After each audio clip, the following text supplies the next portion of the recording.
First of all, of course, the transition period is due to kick into effect once the UK leaves the EU in January, as now looks certain. This would keep arrangements largely as they are now until December 2020. Now, the transition period can be extended by up to 2 years. The thinking has been, as you say, that because of this large majority, Boris Johnson could, if he wanted to, face down the hardcore Eurosceptics and pivot towards a softer Brexit and extend the whole process just to make the whole thing easier if he wanted to, because he's no longer as dependent on those Eurosceptics as, for instance, Theresa May was. This move now suggests that he's really looking to scotch that rumour completely and plans to include as part of the Brexit bill, ruling out extending the transition period beyond next year, and also, as you say, stripping away the power of MPs to oversee the process. Remember, of course, the parliamentary deadlock that we've seen in recent months with MPs forcing the government to seek an extension to head off a no deal. That would be ruled out completely as well, although, of course, arguably it's a bit of a moot point given that he's got this huge majority. So it's quite an aggressive timeline being put in place by Boris Johnson. What will the consequences of that be?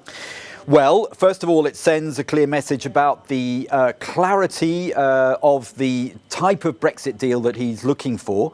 A free trade Canada-style agreement, with much more freedom to diverge from EU rules. But of course, that couldn't mean regulatory barriers. But he's looking, of course, to free up the possibility to do trade deals elsewhere, for instance, with the US.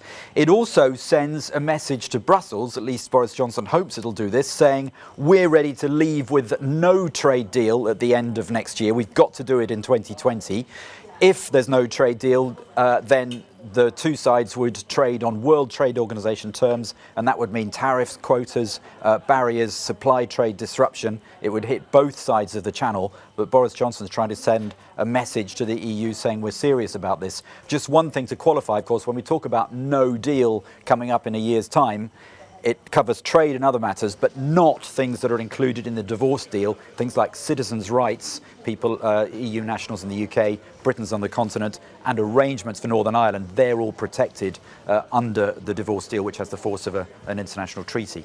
Is this going to cause some unease, some discontent in Brussels? Well, recently, Michel Barnier, the EU's chief negotiator, said that trying to do a comprehensive deal next year was unrealistic. Other EU leaders have made similar noises.